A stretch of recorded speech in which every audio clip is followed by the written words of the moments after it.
안녕하세요.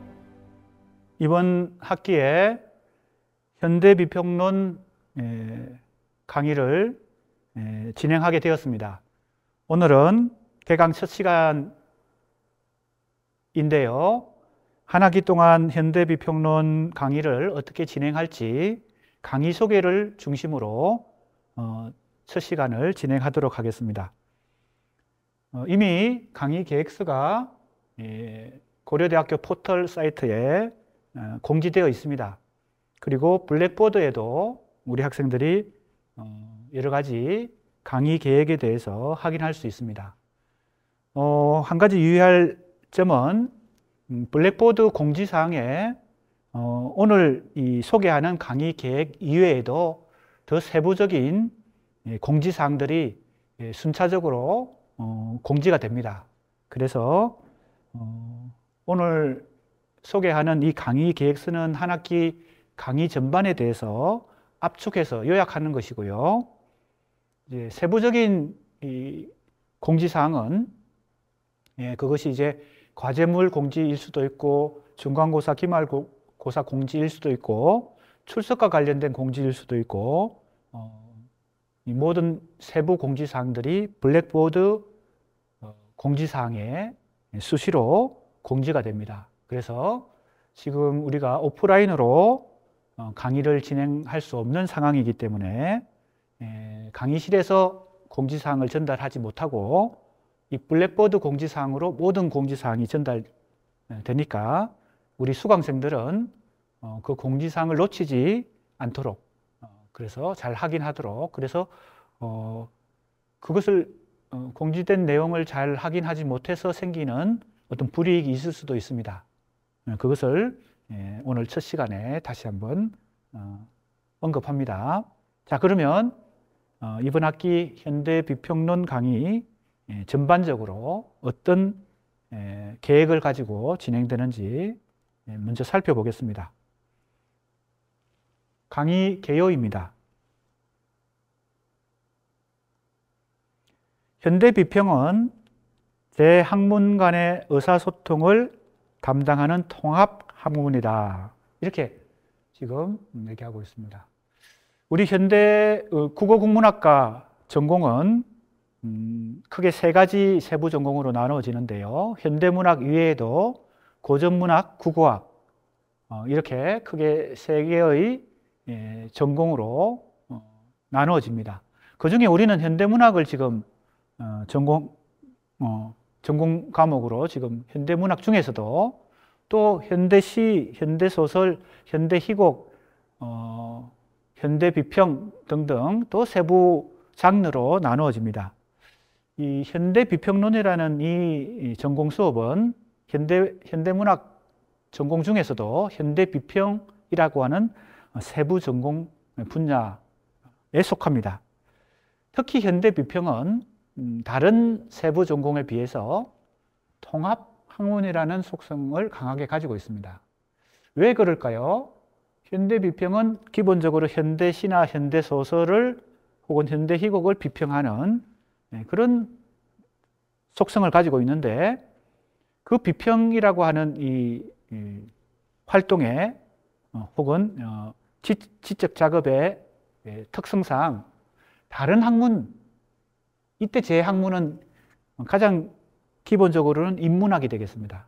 인문학의 분야는 전통적으로 문사철로 대표되죠. 그래서 문학 이외에도 역사, 철학, 그죠? 인문학의 가장 기본적인 이 문사철이 다 종합이 되어야 또 이 통합이 되어야 이 비평이 가능할 수 있습니다. 물론 철학 공부가 부족하다, 나는 역사 공부가 부족하다.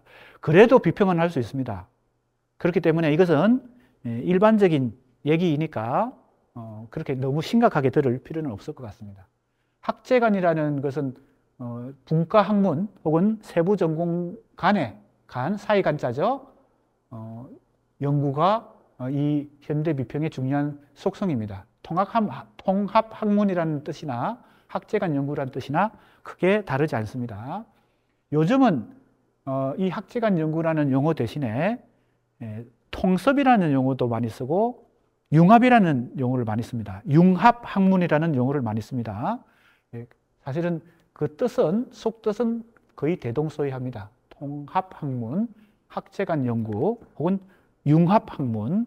그런데 보통 요즘 이제 일반적으로 융합학문 하면 지금 우리가 현대 비평에 주로 다양한 인문학들, 문학과 역사와 철학 또는 뭐 정신분석학도 가능하고 사회학도 가능합니다.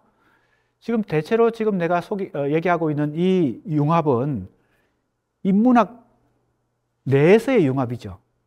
그런데 요즘 우리가 통상적으로 얘기하는 융합학문은 인문학과 자연과학 혹은 인문학과 사회과학 이렇게 큰 학문 분과들을 가로지르는 혹은 경계를 넘나드는 그런 학문을 융합학문이라고 많이 얘기합니다. 그래서 지금 우리가 얘기하는 이 학제가는 인문학 내부에서 물론 현대 비평을 문학 비평을 하면서 자연과학적 지식이나 사회과학적 지식, 법학이든 그죠? 경제학이든 때로는 물리학이든 화학이든 이런 지식 체계를 활용해서 문학 비평을 할 수도 있겠죠. 그럼 이제 조금 전에 얘기했듯이 요즘 소위 말하는 융합학문의 속성을 가지게 되는데 그것은 조금 특이한 경우, 예외적인 경우인 것 같습니다. 그래서 여기서 얘기하는 학문, 재학문이라고 할까요? 학제간이라고 하는 것은 일단은 기본적으로 인문학적인 학문이다 이렇게 생각하면 되고요. 조금 전에 예를 들었던 철학, 역사학, 그 다음에 사회학, 심리학 등등 다양한 학문들이 뭐 심리학 안에서는 또 정신분석학이라는 또 특정한 학문도 있을 수 있고 사회학 중에서는 또 마르크스주의라고 하는 특정한 또 사회학이 있을 수 있죠. 마르크스주의는 사회학이라고 말할 수도 있지만 정치경제학이라는 용어가 조금 더 정확한 그 학문의 분야라고 볼 수 있습니다. 아무튼 이러한 관점이 지금 문학과 주변 인접 학문의 관련성을 다양한 관점에서 학습하고 현대문학 비평의 토대를 이루는 참고할 만한 참조점을 확인하는 것이 이번 학기 우리가 현대비평론에서 공부할 내용입니다. 상당히 광범위한데요. 그래서 이제 현대비평도 크게 두 가지로 나눌 수 있습니다. 이론 분야와 실천 분야가 있습니다. 실천 분야에서 비평을 한다는 것은 말 그대로 비평문을 작성하고 평론을 써보는 것입니다. 무엇을 대상으로? 문학 작품을 대상으로. 시나, 현대시나 현대소설 작품을 대상으로 실제 비평을 하는 것이죠. 이게 실제 부분이고, 이론 부분은 조금 더 이론적으로 개념을 공부하는 것입니다. 이번 학기 우리가 공부하는 내용은 크게 이론과 실천, 즉 이론 비평과 실제 비평이라는 두 분야 중에서 이론 비평에 해당됩니다. 실제 문학 작품을 평론해보는 그것은 또 다음 기회에 해보기로 하고 이번 학기 우리의 이 공부 분야는 현대 비평 중에서도 이론 비평에 속합니다. 실제 비평보다는요. 이런 이론 비평과 실제 비평은 상호 분리되어 있거나 독립된 게 아니라 이론 비평을 잘 학습하면 실제 비평, 즉 문학 작품을 실제로 평론하고 비평하는 데 도움이 되겠죠. 그죠? 또 실제 비평을 잘하는 것은 이론 비평과 상호작용을 합니다. 그것을 염두에 두고 우리가 한 학기 동안 이론 비평을 해봐야 될 것 같습니다. 자, 학습 목표인데요. 조금 전에 얘기했듯이 문학 비평과 주변 인적 학문의 관련성을 이해하고 자, 이제 조금 더 구체적으로 어떤 주제를 가지고 이 이론 비평을 하는가 하면 첫 번째 수사학입니다. 수사학은 문학과 아주 밀접한 연관이 있는 학문입니다. 아주 오랜 전통을 가진 학문이에요. 고대 서구 지식사에서 학문사에서 고대, 중세, 근대, 현대를 거쳐서 이 수사학이라는 학문이 오랜 역사를 갖고 있고요. 서구만 그런 것이 아니라 동양에서도 마찬가지입니다.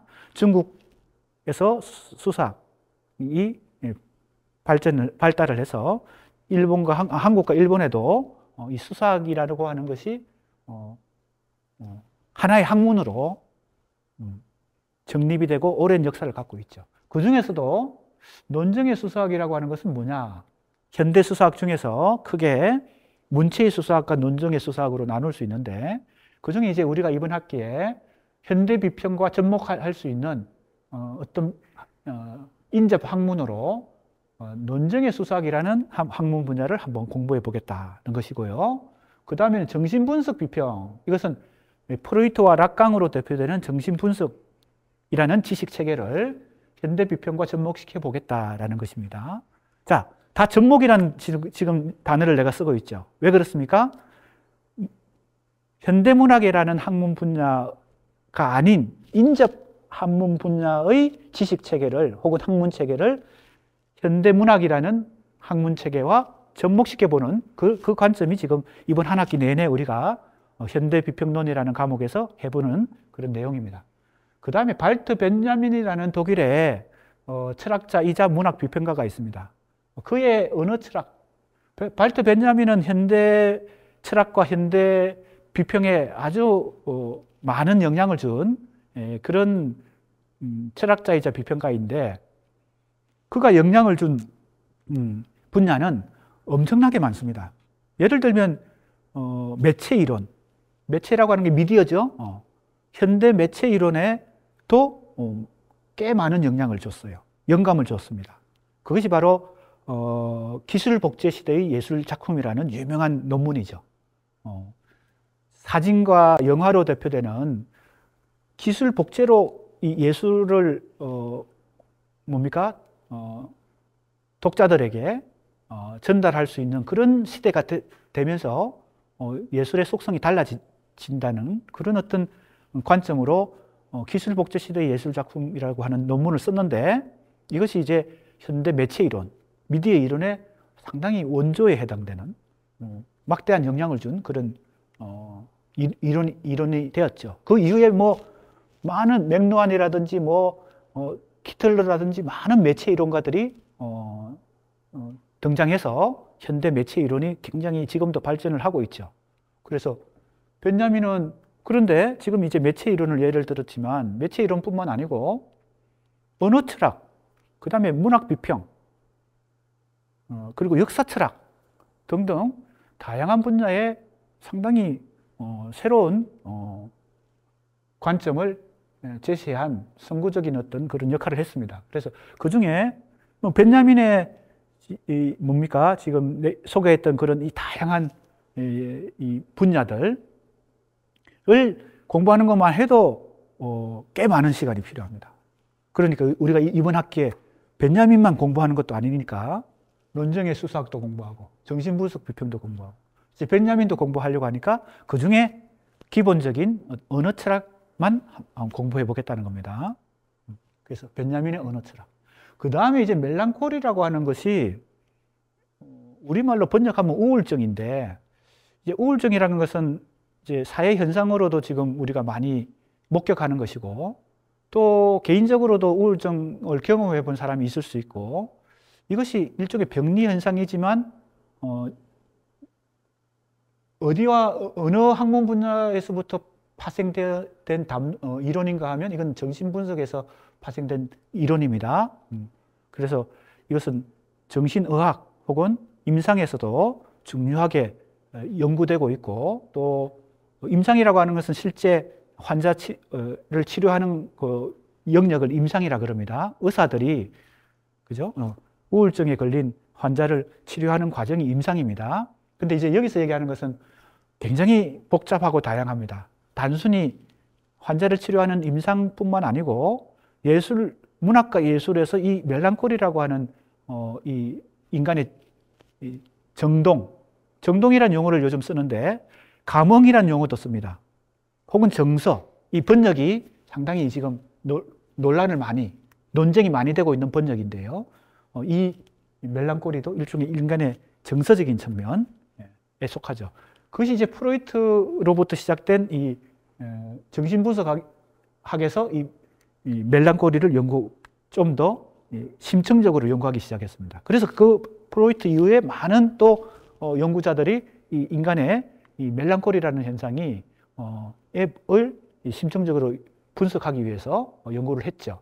그것이 단순히 정신분석이나 임상적 치료의 차원뿐만 아니고 문학예술에도 이것이 상당한 많은 영향을 주고 또 상호 관련되어 있기 때문에 이 멜랑콜리 담론에서는 이 인간의 멜랑콜리라고 하는 정서 혹은 감흥이라고 하는 이 현상이 어떻게 문학예술과 밀접하게 연결되는지 그것을 역시 이론적 차원에서 그래서 이론적인 이 학습을 통해서 앞으로 이제 이번 한 학기 내내 이제 이론 비평을 한다 그랬죠. 현대 비평 중에서도 이론 비평. 이제 실제 비평에도 이런 논정의 수사학이라든지 정신분석 비평이라든지 발터 베냐민의 언어 철학을 포함한 뭐 역사 철학, 미디어 이론, 혹은 뭐 문학 비평 이런 것들이 혹은 멜랑콜리 담론 이런 것들을 실제 비평을 할 때 한국의 현대 신화, 한국의 현대 소설을 자기가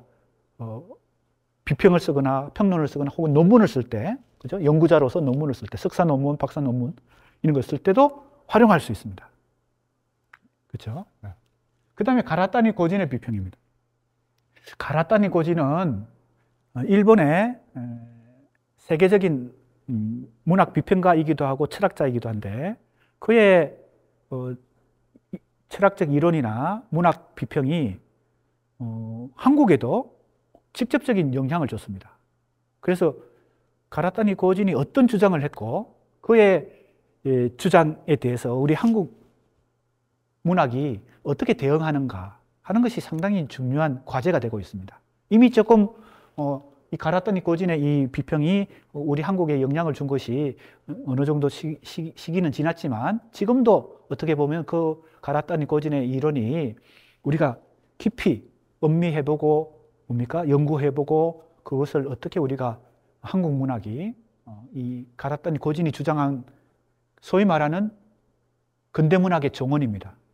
근대문학이 끝났다는 겁니다. 우리가 지금 열심히 연구하고 있고 대학원에서 공부하고 논문도 쓰고 비평도 쓰고 시 창작도 하고 소설 창작도 하고 있는데 가라타니 고진이 언젠가 일본에서도 근대문학이 끝났고 한국에서도 끝났다 이런 뭐라고 할까요? 폭탄 선언 같은 걸 하게 됩니다. 그것이 근대문학의 정원이라는 주장인데 그것이 뭘 의미하는지 우리가 깊이 생각해 봐야 되겠죠. 그냥 한 귀로 듣고 한 귀로 흘려버릴 그런 내용이 아닌 것이죠.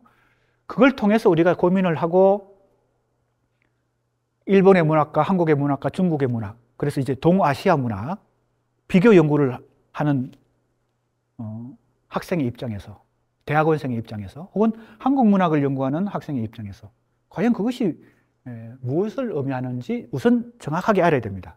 대충 알아가지고는 뭡니까? 대응할 수가 없죠. 그래서 우리가 모든 학문은 정확하게 그 내용을 객관적으로 파악하고 이해하는 데서부터 출발합니다. 그걸 극복하든, 그죠? 어떻게 대결하든, 그죠? 대응하든, 아니면 그걸 수용하든, 받아들이는 거, 그 주장을 받아들이는 거, 어떤 태도를 취하든 그 주장을 객관적으로 이해해야 그 다음 단계가 가능하죠. 그런데 우리가 때때로 종종 제대로 이해 못하고 그 다음 단계로 넘어가거든요. 그죠? 수용하든 비판하든, 그죠? 대응하든 대결하든 그걸 정확하게 이해하지 못한 채, 그죠? 그 다음 행동이나 태도를 취하게 되면 그건 정확한 혹은 객관적인 태도가 아닌 것이죠.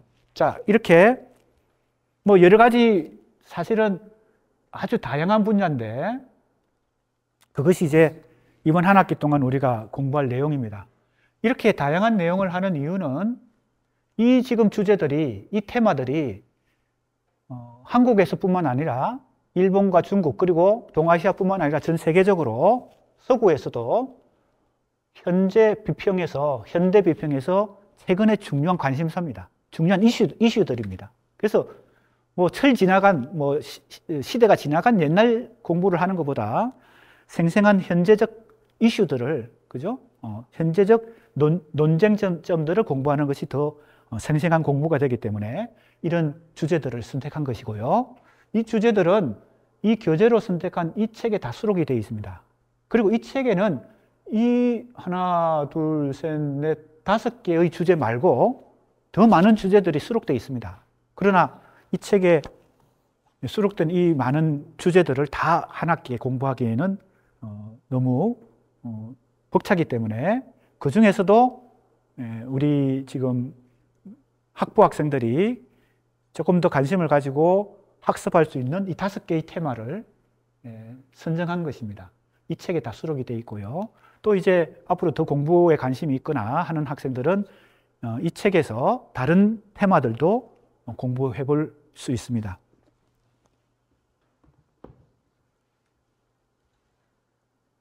자, 그래서 교재를 지금 소개했고요. 참고 도서도 김인환 교수의 비평의 원리, 그리고 이건 내가 번역한 것인데요. 고려대 출판부에서 이 번역서가 나와 있습니다. 이승의 수사학, 제임스 크로스 화이트가 쓴 책이고 내가 번역한 고려대 출판부에서 나온 이승의 수사학입니다. 번역책인데 여기 수사학이죠. 이승의 수사학이라는 이 번역서는 아까 우리가 5개의 테마 중에서 이번 학기에 공부하는 테마 중에서 여기에 속합니다. 이것과 관련되는 번역서입니다. 논정의 수사학. 그래서 참고도서를 소개했고요. 이제 과제물인데 1차 과제와 2차 과제가 있습니다. 중간고사 범위까지의 내용, 학습 내용 중에서 1차 과제는 우선 요약을 하고요. 그 다음에 자신의 생각을 조금 덧붙여서 1차 과제, 2차 과제를 제출하면 됩니다. 순전히 과제물 전체가 다 자기 생각을 서술해야 된다. 그러면 뭔가 독창적이고 자기 나름의 생각을 서술해야 되기 때문에 좀 부담이 큰데, 이제 우리 학생들이 처음부터 그렇게 자기 나름의 생각, 독창적인 생각을 펼치기가 조금 준비가 필요하니까 학습 단계에서. 그래서 이렇게 요약 분량을 더 많이 하고 자기 생각은 조금 덧붙이는 식으로 했습니다. 그래서 전체 분량은 A4 5매이지만 그 중에서 자기 생각은 1매, 5매 중에 1매만 자기 생각을 하면 됩니다. 이상이기 때문에 과제물 전체 분량은 5장 이상도 가능합니다. 최소 기준이 5장입니다. 그 중에 5장 중에서 1장은 자기 생각, 자기 나름의 뭔가 생각이나 의견. 알겠습니까? 그러니까 더 분량을 많이 해도 무방합니다. 자기 생각을 더 많이 써도 된다는 겁니다. 혹은 요약을 더 많이 해도 됩니다.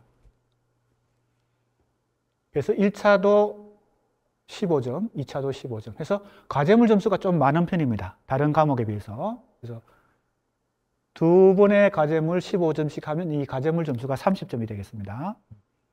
그렇게 요약하면서 수업 시간에 학습한 내용을 조금 더 복습하고 더 확인하면 되겠습니다. 중간고사, 기말고사를 만약에 오프라인으로 보게 되면 시험을 봐야 되겠죠? 그때, 그죠? 시험 답안을 잘 쓸 수 있는 준비도 됩니다. 무엇이? 이 요약이요. 중간고사 범위를 요약하고 기말고사 범위를 요약하니까 그것은 중간고사 대비도 되고 기말고사가 대비가 됩니다. 지금 우리가 오프라인으로 수업을 하지 못하고 지금 동영상으로 녹화를 해서 강의를 진행하고 있는데요. 그런 이유는 코로나 사태 감염 확산을 방지하기 위한 것인데요. 중간고사, 기말고사가 오프라인으로 치러질 수 있을지 그것은 지금 알 수가 없습니다. 조금 어렵지 않을까 예상하는데요. 아무튼 구체적인 방침은 정부의 방역 지침에 따라서 그리고 우리 고려대학교의 방역 지침에 따라서 정해지기 때문에 담당 교수가 혼자 결정하는 것은 아니고요. 또 우리 수강생들과 수강생들의 의견을 충분히 반영해서 그렇게 결정이 될 것입니다. 지금으로서는 오프라인 시험이 쉽지 않다는 정도만 우리가 같이 공유하는 걸로 하고 그것도 차후에 다시 논의하기로 하겠습니다. 자, 그 다음에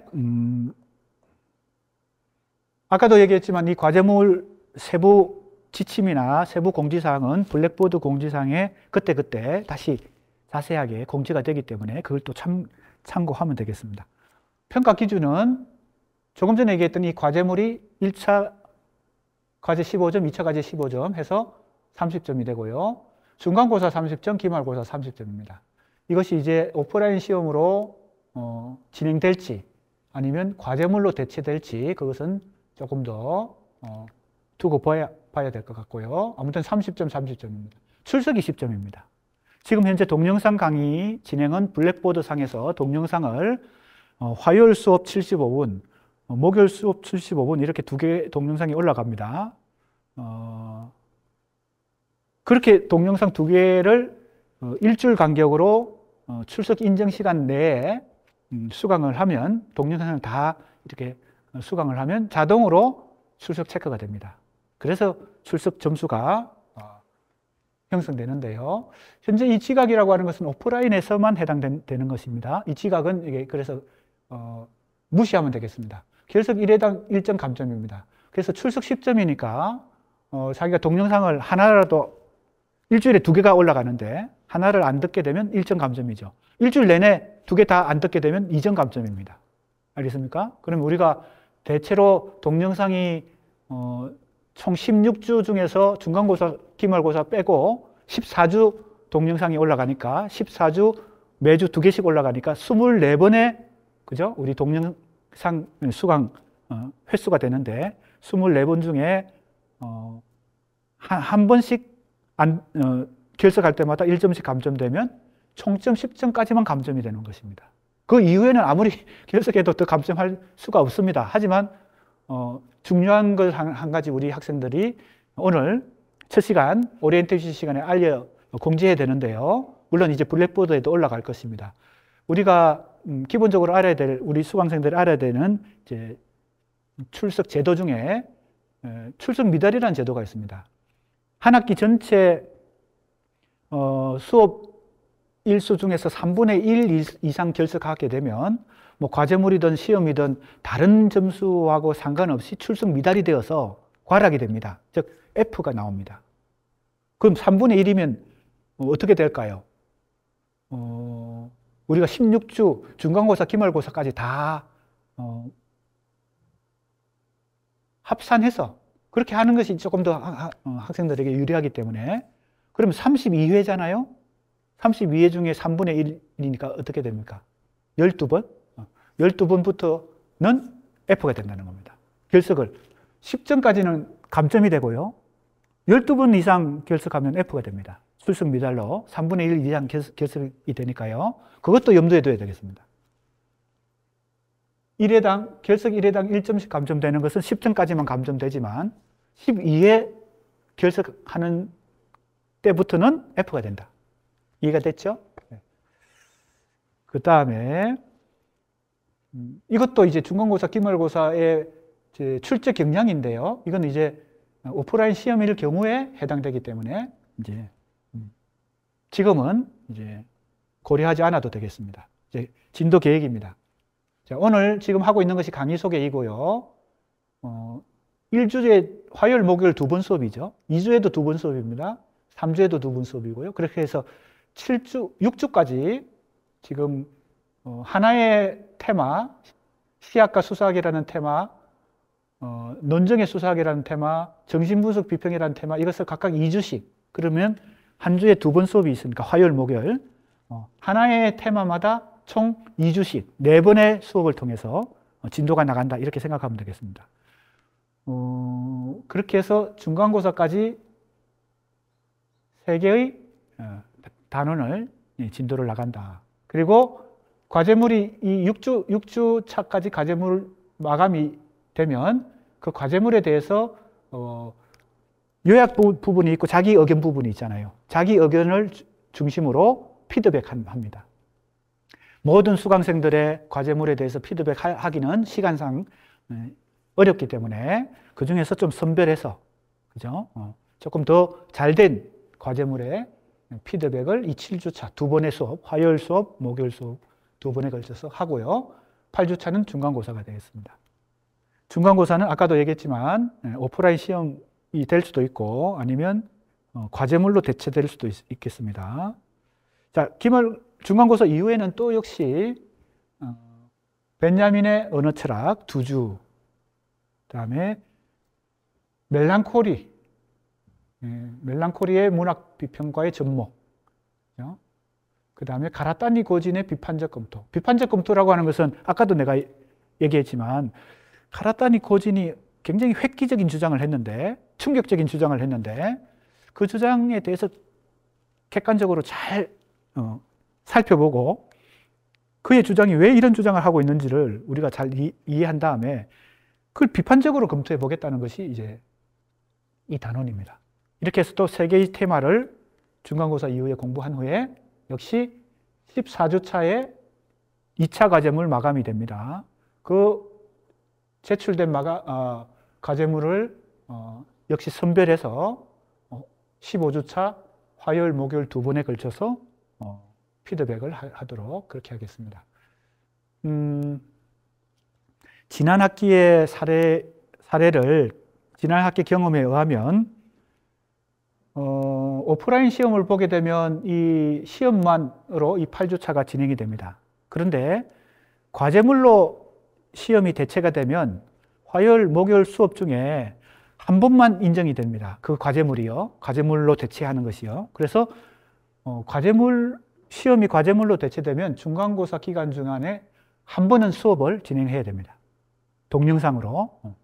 그렇게 되면 이제 과제물 피드백을 한 번 더 하게 되는 셈이겠죠. 혹은 진도에 따라서 이 과제물 피드백을 적절하게 7주와 8주차 한 번 화요일 조정을 해보도록 하겠습니다. 여기도 마찬가지입니다. 기말고사가 과제물로 대체되면 화요일, 목요일 수업 중에 한 번은 동영상 강의를 진행해야 됩니다. 수업 일수를 잘 맞추기. 그리고 이제 고려대학교에서 지침을 세운 것이 그것입니다. 자, 그리고 이제 유의사항입니다. 자, 아까도 얘기했지만 블랙보드의 공지사항을 잘 확인해야 됩니다. 그 강의 정보가 계속 올라가니까요. 자료실에도 그리고 과제물란에 과제물 1차 과제, 2차 과제 제출합니다. 알겠습니까? 중간고사, 기말고사는 나중에 다시 이 공지사항에 알리도록 하겠습니다. 그리고 일단 기본적으로 절대평가 과목입니다. 자기가 받은 점수가 그대로 자기 점수가 됩니다. 자기가 받은 점수란 것은 아까 배점, 평가 기준에 의해서 과제물 30점, 중간고사 30점, 기말고사 30점, 출석 10점에서 총 100점 중에 자기가 86점 받았다 그러면 86점이 자기 점수 되는 거. 이것이 절대평가입니다. 예를 들면 86점이면 절대평가로는 B뿔이죠. 92점이다 그러면 절대평가는 A를 받습니다. 95점부터는 A뿔이고요. 그건 다 이미 정해져 있는 절대평가 기준에 의해서. 88점이면 B뿔이 되죠. 그죠? 그게 절대평가입니다. 그래서 이제 이 과목은 국어국문학과 전공 과목들은 다 절대평가로 지금 현재 제도화되어 있습니다. 그런데 우리 학생들에게 조금 더 유리한 점수를 주기 위해서 나는 이걸 채택하고 있는데요.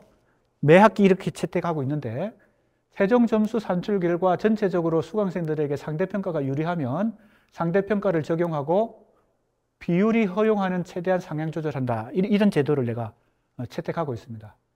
그런데 이제 전제는 수강생들한테 이 절대평가보다 상대평가가 유리한 경우에 그렇게 하겠다는 겁니다. 어떤 경우겠습니까? 자, 상위 35%까지를 A 이상 주는 것이 상대평가 기준입니다. A 이상입니다. 그러니까 A와 A를 35%까지 주는 것입니다. 상위 35%. 그럼 이제 다들 수강생들이 다 점수를 잘 받아가지고 거의 대부분이 예를 들면 7, 80%가 A 이상이다. 이러면 상대평가보다 절대평가가 유리하죠. 다 A나 A+를 받으니까요. 자기가 받은 점수 그대로 상대평가 적용하지 않고 절대평가 받으니까. 그런데 전체적으로 분포가 A 이상이 예를 들면 상위 한 20%다, 15%다. 이렇게 되면, 그리고 이제 B와 B풀, 그 다음에 C와 C풀, D, 이렇게 전체적으로 분포가 되면 오히려 상대평가를 해서 점수를 올려줄 수가 있습니다. 그것이 이것입니다. 상위 35%까지를 A 이상 주고, 나머지 35%를 또 B 이상 주고, 그 나머지는 C뿔 이하입니다. 이게 상대평가 비율입니다. 근데 그 허용하는 비율 내에서 최대한 올려주면 어떻게 돼요? 상위 35%까지를 A 없이 다 A뿔을 주는 것이 최대한 올려주는 겁니다. 상대평가 비율 내에서 최대한 올려주는 거. 그러면 전체 100명 중에서 35등 안에만 들면 A뿔을 받는 것입니다. 이해됐습니까? 이런 얘기를 하면 안 되는 것 같은데 혹시나 모르겠습니다. 그러나 이거는 뭐 내가 정해서 일관된 형평성을 가지고 운영하는 거니까 그렇게 이해하면 되겠습니다. 그리고 36%부터 70%까지를 B 이상을 주게 되는 것인데 상대평가는요, 이제 B뿔을 줄 수도 있습니다. 나머지는 C뿔인데 이렇게 되면 아무것도 안 하고 C뿔을 받는 이상한 현상이 벌어집니다. 그래서 그런 현상을 막기 위해서 최소 점수도 정했고 외국인 학생까지 많이 수강을 하기 때문에 외국인 학생들의 점수도 좀 고려해서 최소 점수 이하로는 F를 주는 것으로 했습니다.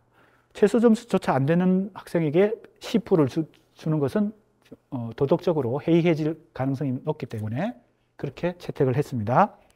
그리고 이건 아직 결정된 건 아니고 학생들의 점수가 학기 말에 다 나오고 나서 이런 둘 중에 하나를 결정하는 것입니다. 절대평가든 상대평가든. 그리고 우리 강의 계획서에 이 담당 교수의 정보도 연구실 전화, 핸드폰, 이메일 이 정보도 제시되어 있습니다. 참고하기 바라고요. 질문이 있으면 이메일을 주로 이용해서 질문을 해주면 좋겠습니다. 자, 그러면 강의 소개가 어느 정도 진행됐는데요. 오늘 첫 시간에는 이 강의 소개 오리엔테이션을 중심으로 진행하고 둘째 시간부터 이제 진도를 나가도록 하겠습니다. 우리 학생들이 준비해야 될 내용도 있고 준비해야 될 부분도 있기 때문에 첫 시간은 이렇게 정리하도록 하겠습니다. 혹시 질문이 있으면 여기 오늘 동영상 녹화에 참여한 우리 학생들 중에서도 혹시 질문이 있으면 질문을 잠깐 받도록 하겠습니다. 혹시 있나요? 질문이? 우리 현대비평론 한 학기 강의와 관련해서 강의 내용과 관련해서 예, 그러면 질문이 있는 경우에 우리 블랙보드를 또 활용하면 됩니다. 우리 학생들 블랙보드 상에 Q&A, 즉 학생들의 수강생의 질문과 담당 교수의 혹은 조교의 답변 Q&A란이 있습니다. 거기에 자유롭게 언제든 질문을 올리면 온라인상에서, 즉 블랙보드 상에서 답변을 할 수 있고요. 또 거기는 이제 다 수강생들 모두에게 공개가 되는 그런 질문 게시판이기 때문에 개별적인 질문이 있으면 내 이메일로 또 질문을 해줘도 되겠습니다. 자, 그러면 오늘 현대비평론 첫 시간인데요.